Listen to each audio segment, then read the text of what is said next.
There's a war happening thousands of miles away, but it's creating this really strange ripple effect right here at home in Canada. I mean, for some people, it's a huge financial windfall, but for a lot of others, it's just more pain at the pump, at the grocery store. The thing is, this conflict isn't just happening over there. It's actually forcing Canada into a corner, making it choose between its own economic interests and its identity on the world stage. So let's break down what's really going on. So this really gets to the heart of the paradox for Canada right now. How can one single event be both a historic opportunity and a source of serious economic pain? It's like a classic double-edged sword. On one side, you've got this incredible opening for our economy, but on the other, it's hitting people with real, everyday financial stress. And the thing is, it's not a case of which one is it. The tough reality is, it's both, at the exact same time. All right, let's dive into the effects you're probably feeling the most day to day. You can almost think of it as this economic two-step. For every big step forward in one corner of the economy, there's an immediate and sometimes painful step back in another. So let's start with the upside. It's pretty simple, really. When global energy markets get spooked, what happens? Prices shoot up. And for Canada's big energy provinces, think Alberta, Saskatchewan, this is like hitting the jackpot. We're talking about a massive surge in cash for energy companies, and of course, a huge boost in royalties and tax money flowing into government coffers. But, and this is a big but, that energy boom doesn't happen in a vacuum. It comes at a direct cost to pretty much everyone else, right? Those exact same high prices that are filling up government bank accounts are the ones hitting our wallets hard. We feel it at the gas station, we see it in the price of flights, and it's baked into the cost of almost everything that needs to be shipped. This is what's really pouring fuel on the fire of the affordability crisis. And it basically ties the hands of the Bank of Canada. It makes it almost impossible for them to cut interest rates and give us all a little breathing room. Okay, so this slide really puts that trade-off in perspective. Think of it like a seesaw. On one side, you have the big energy windfall, lifting up producers and governments. But on the other side, that success pushes down on the rest of us with sticky inflation and high interest rates that just grind everything to a halt, from buying a house to a small business trying to expand. It's almost become this zero-sum game right here inside our own economy.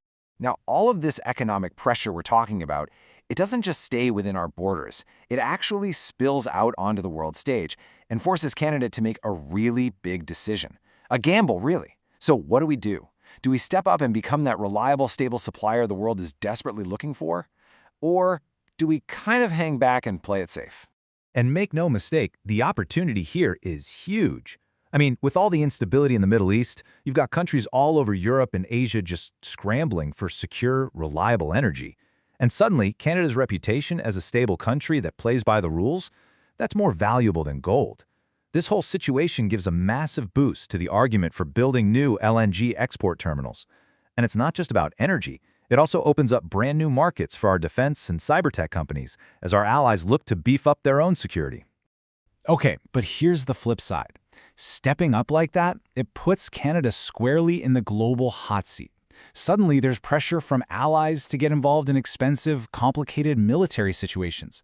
Taking a harder line on security could mess up some really delicate relationships we have in the Middle East. And let's be honest, if Canada starts to look like it's just chasing energy profits, it could really damage our soft power brand. That global reputation we have for being peacekeepers and diplomats, not just another player in the game. And these international pressures, they don't just stay out there.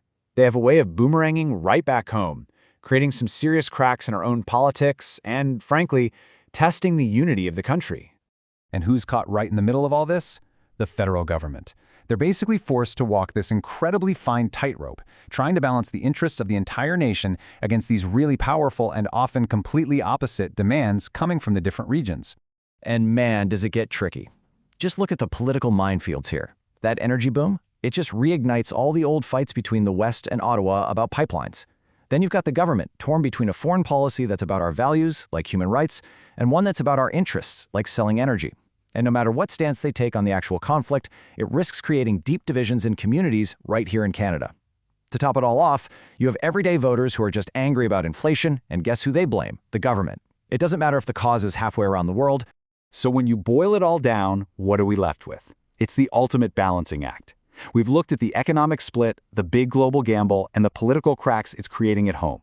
So now, let's just lay it all out and weigh the trade-offs. When you see it all laid out like this, that constant push and pull becomes crystal clear, doesn't it? Just look at how every single upside seems to create its own downside. The economic win from higher oil revenue, that directly fuels the inflation that hurts everyone's wallets. The big strategic goal of exporting our LNG, that runs smack into environmental pushback. Gaining more clout on the world stage, well, that comes with the very real risk of getting dragged into somebody else's fight. And yeah, more energy jobs are great, but that's offset by all the anger over the rising cost of living. There are just no easy wins here. Every single move has a price. So this really leaves Canada at a crossroads, with a fundamental choice to make. What should our priority be? Do we grab the short-term cash that's on the table from high energy prices? Or do we play the long game and focus on cementing our reputation as that stable, reliable partner in what's looking like a very, very unstable world? The path we choose right now, well, that's going to define Canada's place in the world for a generation.